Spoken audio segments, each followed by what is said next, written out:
Iger tetutietab tililindo en KASS TV amu kimnatet naet.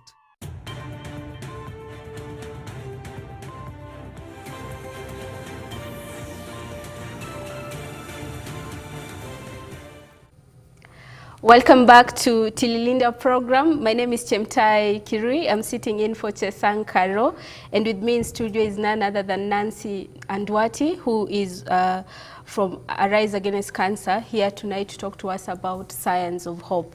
If you're joining us now, before the break, our emotions are going a bit high, but it's because we are in the month of Breast Cancer Awareness Month. My guest is wearing pink because pink is the color of the month. I don't know what my excuse was today. Probably because I'm in mourning, but I have my cute text as my guest, the guest is saying here.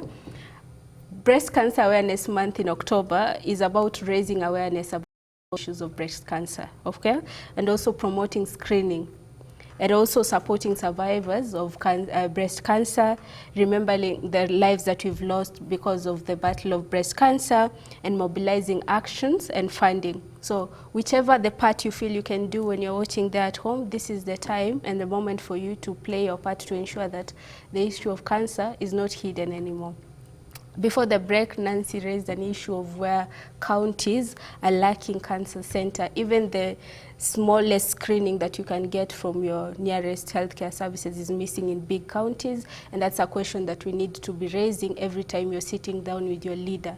Yeah, because this is a question that we are in 2025. Nancy is here talking about science of hope, where medication have changed, but you're not going to be able to access treatment when you've not even been diagnosed. And the bigger battle with cancer, from what we've had the conversation with Nancy and other guests that we're bringing here in studio, is late diagnosis. Yeah. No matter the treatment that are there, the quality of care that is out there, if you come to the doctor's hospital when it's too late, what can they do, right? Nancy, barriers to accessing quality cancer care. We've spoken about counties not investing in it. Would you say there are other issues as well which are causing this matters? Yeah, there are very many issues, including financing. I do appreciate, for example, my own part. When I started treatment, we were still on NHIF, and it played a very big role in my treatment. SHA played a very big role in my treatment. However, right now, we actually do not understand what is going on with SHA. SHA has been very instrumental, but right now, you find that they have pegged, they're trying to peg the allocation per family at 400,000 for healthcare. If in my own family, I have cancer, I will sweep that. What about when somebody else becomes sick in my family? Not that we are hoping that other people will become sick in the family, but I do believe that that allocation is very little. And even so, even if that allocation was sufficient, our people, especially back home, do not have the money to go and access treatment. If sometimes you can go and you're going for treatment and you're told you have to top up. They do not have that top up. So we are praying that the allocation for healthcare, particularly for cancer, can be made as whole. When you're going for treatment for cancer, no institution should ask you to top up. You should just go for treatment until it is complete. Yeah, and it will be unfair if I don't appreciate the little that we already have. Even God says, be grateful for what you have so that it can be added. So we are very grateful that the government has done that. However, they can do better, and 400 should not be per family. That should not even be per person. They had put it at 650 per person. Okay, if they can put it at 650 per person, then let us navigate through that and see how we will manage it. But 400 is just not sufficient. Access to the infrastructure. Back home in the counties, I went to a county recently and I could not even access my own home because the rains were heavy. The road was not there. The road itself had become a shamba. So you see, how does this person go use that road even to get to the nearest clinic. Of course, the nearest clinics for cancer care is not even there. So that is also a challenge. The researchers and the pharmaceutical organizations, those sorts of equipment, are doing their part. If governments can also do their part and facilitate their communities to go for cancer care, then we can say that the collaboration is working. But now there is no point of a doctor being there to treat, but this patient does not have the money for treatment. This doctor needs their money. They need to be paid. If they are not paid, they will not be able to help the other patient. Yeah. So that just has to be taken care of. Yeah. Diagnostics. Some of the diagnostic needs to be topped up. Can the government take up that? Or bring in equipment and say, we have put in every center, these particular centers, the government centers or the county centers, the clinics, and say, if you want this kind of diagnostic, you can go to this nearest clinic. They don't have to be in private institutions. Many people are forced to go to private doctors because there is no government. The government clinic there does not have any of those facilities. That's why people are forced to go to private hospitals.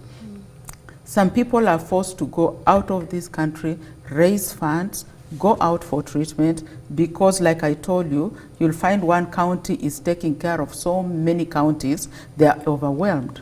So if you go there, you have been diagnosed with cancer, and you're being told, come back after 3 weeks, come back after 1 month, come back after 3 months. Cancer does not wait. So you find that people are now faced with that challenge, and they come up and do fundraising to go and be treated elsewhere out of this country. And that shouldn't be. That shouldn't be. One county should not be overwhelmed. Every county should have at least 1 or 2 or 3 cancer centers distributed within the county. That's what we are trying to say. People do not have to travel to go out of this country to go for cancer care. If these facilities can be equipped, we will actually be able to get our treatment here. But people are forced to go out of this country. May his soul rest in peace, Honorable Raila Odinga. When I heard our president saying that he will do everything within his power to provide the plane, to provide, you know, I wish that he could also do that for the normal mwananchi, to just get the, we do not want that much that he's giving big people. We just need a little. Can he just come in and say, give a directive and say, every county must have this number of cancer cares. Every county must have this medication, and the medications must reach the counties. So that I do not have to travel all the way from, let's say, Trans Nzoia to come to Nairobi for radiotherapy or for a PET scan. Can those PET scans be distributed across the counties so that even if I travel, I'm not traveling across several counties to go for a PET scan or for radiotherapy? To me, that is just not understandable. If this can be distributed across the country, then it will become easier. Do you know that there are no radiotherapy stations across the country? Many people have to come to Nairobi, they have to go to Mombasa, they have to go where? That is just not welcoming at all. PET scans. Okay, these are very expensive equipment, and it is the national government that can put budgets for this and say, we are going to have this, and we have money. We keep hearing money going here and there. Can this money be put in some of this equipment? Care for your people. These people, you go to them for votes, and yet you cannot care for their health. You cannot give them such basic need. We need those. If our president can have the same mind that he had when Honorable Raila was sick, if he can have it for us, we will love him forever. But right now, we think about that and we are saying he has forgotten about our health. You see? Yeah, so such small things are what put him in bad light with people. Yeah. And the other thing is, when you're talking about counties, when it was being formulated, it was the idea of trying to not to underwhelm the national space, right? So if each county would have its own and handle their people, then it becomes a place where we support each other as we go to the top, right? Yeah, so The main essence of devolution doesn't seem to be working when it comes to healthcare. Because when it comes to healthcare, then you'll hear the county saying it is the national government that is supposed to pay for doctors and what. You find people are going for very little treatment, small treatment in a hospital, and there is no doctor. People die because of that. It really, in these times in Kenya, that should not happen. Yeah. So if it is devolving, let them devolve and let the funds be distributed equally to all the counties. Yeah. Yeah. Cancer. No one should die because of cancer in these times. Yeah. I actually wanted to it's say, like we are letting down the industry, we are letting down the researchers, we are letting down the pharmaceutical organizations, we are letting down very many people, that oncologists, we are letting them down because they are ready to treat, but the patients are not facilitated. Yeah. Yeah.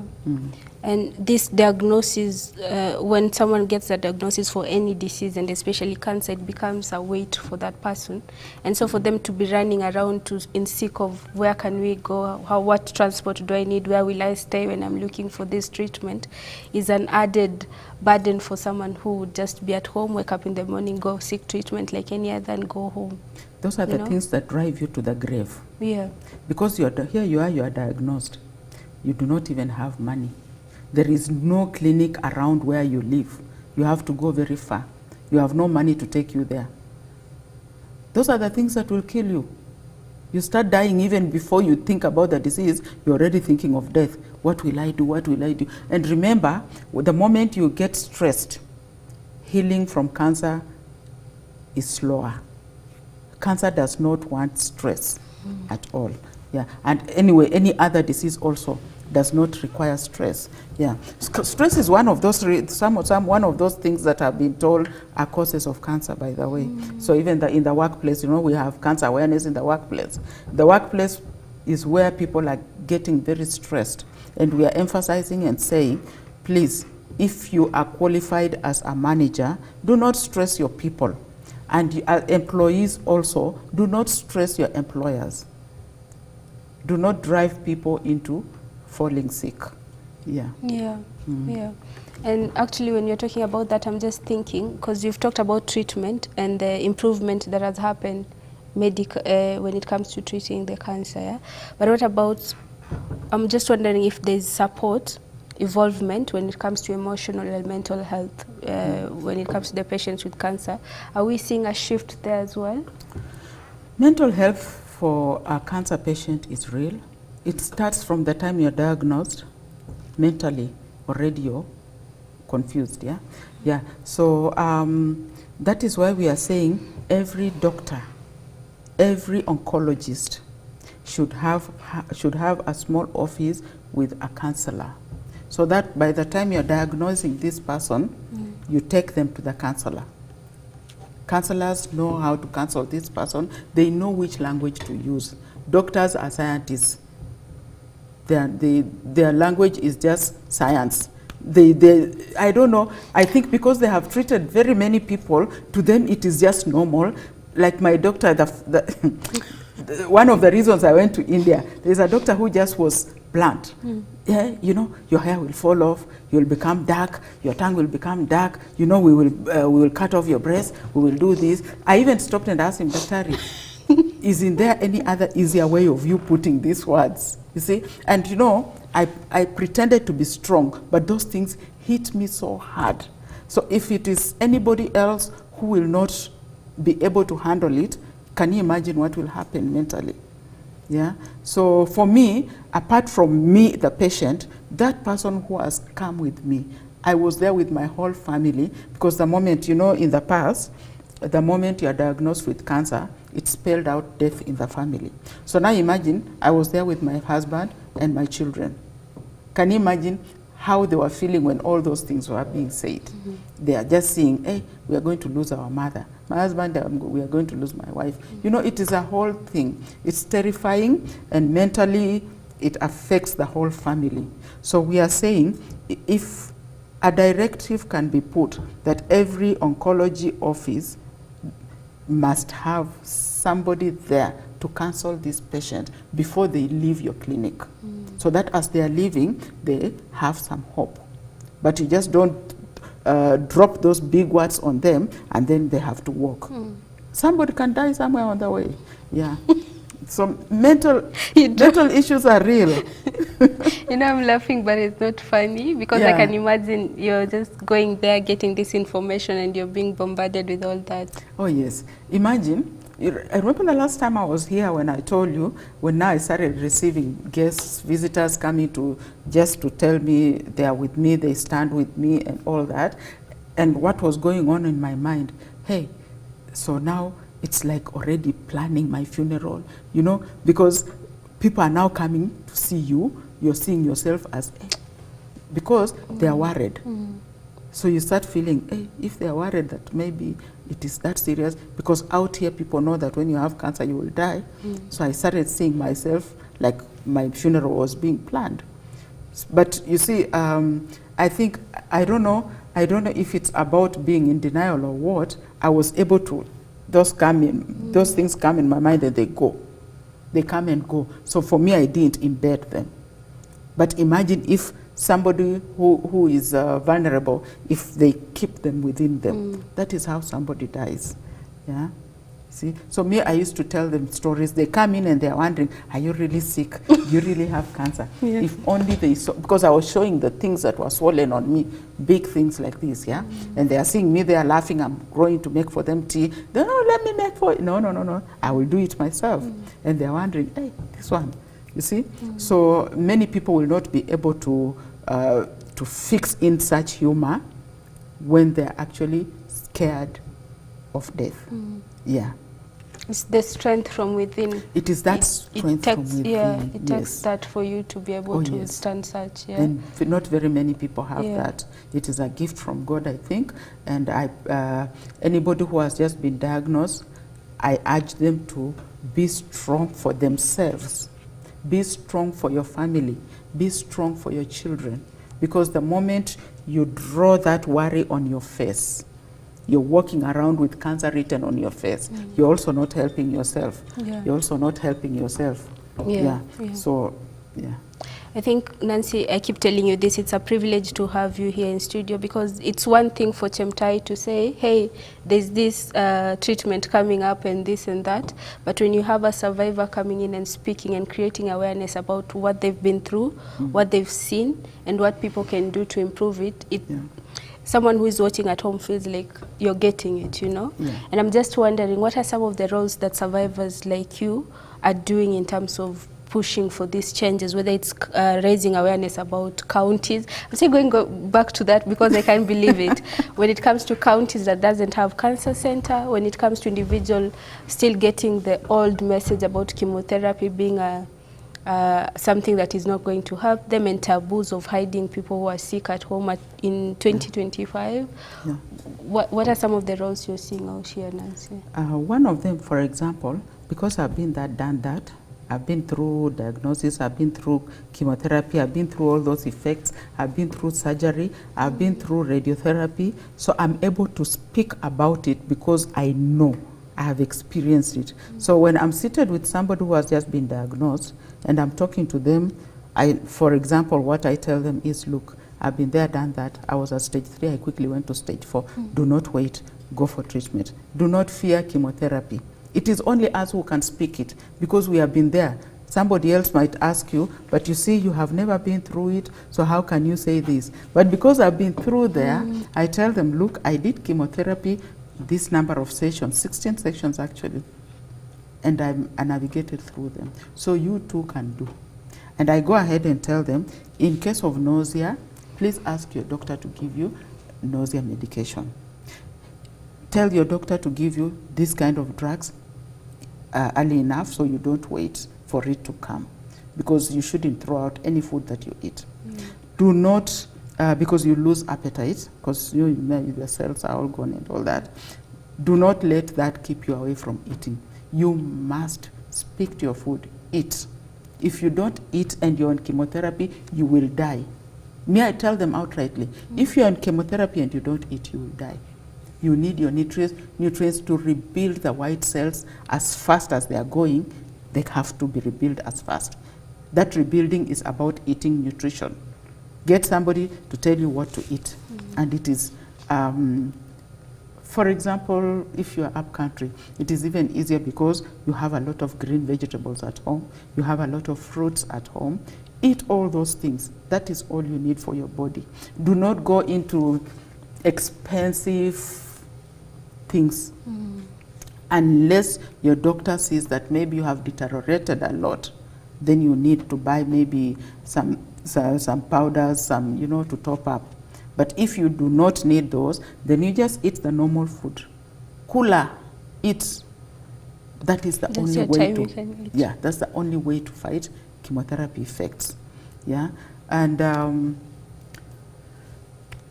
please, if you are not able to work out, but at least do a little walks here and there, so that you can improve on your circulation. If you, you know, if you just sit, you're not drinking water. And when I'm saying you're not you drink water because water will help neutralize yale makali ya chemotherapy. The water will help. However, I'm not saying that you drink so much water that you now start urinating all the nutrients that you have taken in your body. No. Take water as you are advised by your doctor. But you must drink water. You must take fluids. Those fruit juices. Blend every food if you must. Because you know sometimes even the mouth is the first place where it's affected the moment the white blood cells go. That is the mouth and the hair. Yeah, but the moment you're eating properly, you'll be okay. We are saying, me particularly, I never used to go out to walk or to run. I just needed to rest. If you can be able to rest the way I did, then rest. Because this, you need to give the medication time to also work. If you overdo it, then you see your medication will not work. So I used to rest a bit, and the reason why I rested a bit was also because I was watching a lot of programs on TV. For me, that was therapy, because when you're watching programs that you like, you're also watching inspirational programs, you're watching programs where people have had cancer and what, it keeps your mind away from getting worried. So you see now you don't start thinking about your cancer. In fact, me, the only time I started thinking about the cancer is when I go to bed. Then I imagine, will I wake up? Will I wake up dead? The next morning I'm awake. Yeah, so do things, the hobbies that you like, do them. They will keep you away from overthinking. Yeah, don't just sit there. And there are some people, and I keep telling them, please do not do that. For example, I was diagnosed in 2021. God has breathed new life in me. Here I am talking to you. But every time I meet Chemtai and you're greeting me, Nancy, how are you? Then I go, oh, since I was diagnosed with cancer, you know, mimi sasa ni mgonjwa. You know, there are those people. Please stop it. Because that way also you're making people around you start feeling, you know, you have come to me smiling and you're greeting me because I'm looking well. Yeah. And then I just, since I was diagnosed, you know me, I had cancer. You know, even God has taken it away, but you keep calling it back. We have to stop that. Jipe nguvu, keep going, and count each day as a new day. Do not count each day in the past. Let me not keep reminding myself that I have cancer. You're just coming to greet me innocently with a big smile, and then there I am, I kill your smile. Oh, you see, you know me, I was diagnosed with cancer. You know, really? We have to stop it. Yeah. We have also to encourage, I have to encourage Chemtai. When I meet you, I have to make you know that actually God is good, you know. Yeah. Yeah. Every time you see me, they've changed also, I see a smile on your face and I'm happy. Yeah. Yeah. Yeah. And it's soothing, and takes us back to that strength within. The woshe doesn't help. It doesn't help. That woye thing does not help. In fact, it will drive you to become sick. Yeah. Now this time it will not even be cancer. You will start getting stress and blood pressure. Yeah. Yeah. Because instead of you being happy, letting your brain and your mind go, you're still trying to hold your mind to tell you that you're always sick, you know, every day. Even when you're just okay, you want to feel sick. You start walking frail, you know. You want people to to feel sorry for you, I think. Yeah, it's not right. People deal with stressful situation differently. But from what I'm learning from you, Nancy, if you're not strong and accepting of the changes that God has made for you, then it becomes an issue. It becomes an issue. Yeah. I know there's and also, if I behave like that, am I giving hope to that person who has just been diagnosed? I'm scaring them more. Because they will think that, I will never come out of this. You see? Exactly. Yeah, you need to give hope to somebody else. I'm talking to you, but I don't know, maybe you have a patient somewhere.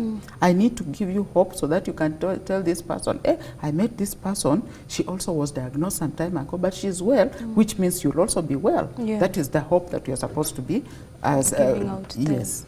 And also there's a messaging that still goes on right now. You remember last time we talked about you being diagnosed at stage 3, and then stage 4. A lot of people look at stage 4 and they're like, how are you still here? You know? So a living testimony that there's science of hope. The science of hope is working because even those who are diagnosed with stage 4 are also coming out and they are well, you know? And the message is not getting to everyone. Like we're still having the message of the past, you know? Oh yes. On Saturday I met a lady who told me she was diagnosed in 2013. She's still well.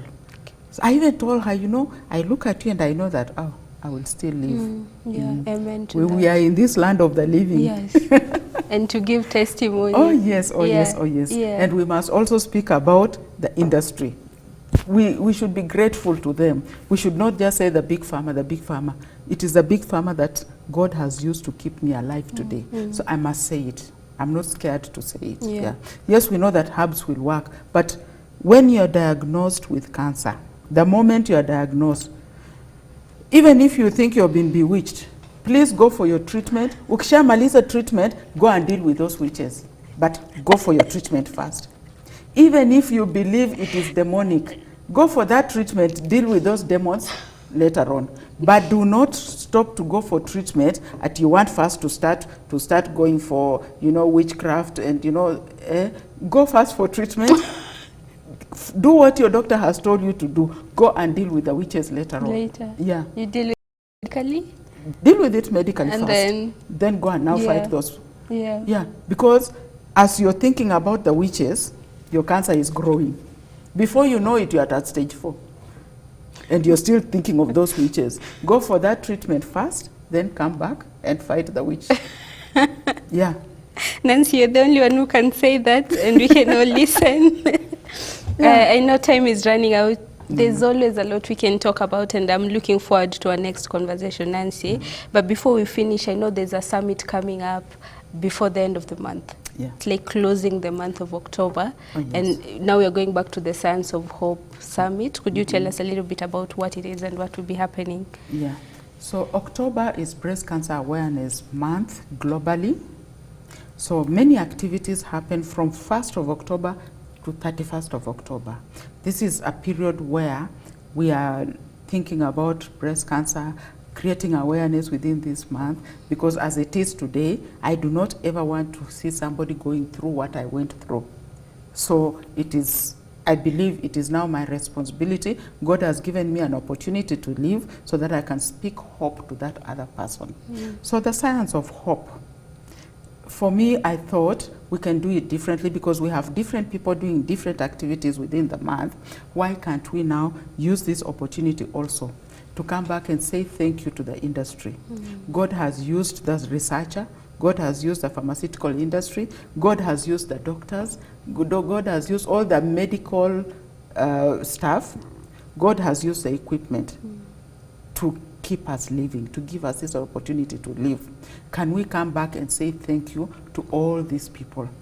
Can we, it's a whole collaboration. Like I told you, none of them can say, I will work on my own. Chemotherapy, you cannot diagnose and say, I will leave it at that. You must go to this other person who did chemotherapy, do the chemotherapy.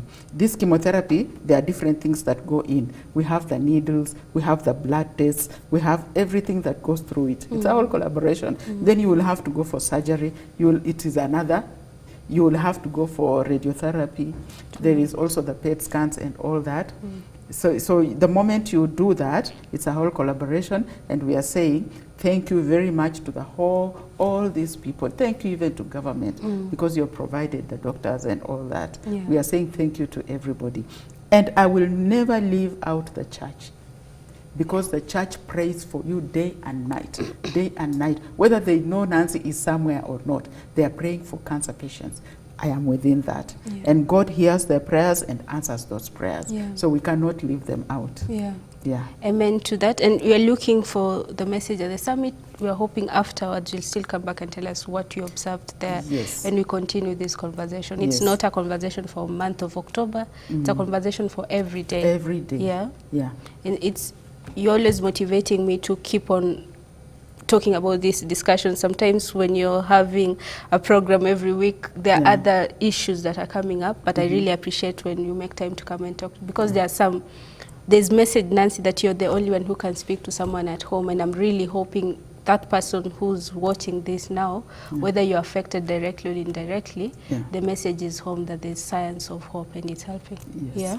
Yeah. Before we finish, the time is up actually, but I'm going to give you 1 minute just to talk about Breast Cancer Awareness Month. What is your message to our viewers as you're finishing up? My message for viewers, and this is just not in October, it is an everyday thing.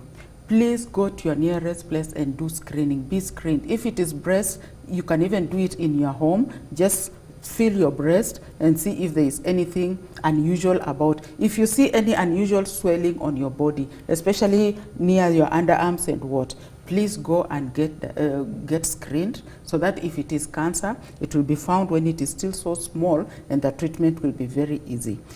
I'm just telling everybody, please go and be screened. Do not wait the way I did, and your cancer will be found at stage 3, running very fast to stage 4.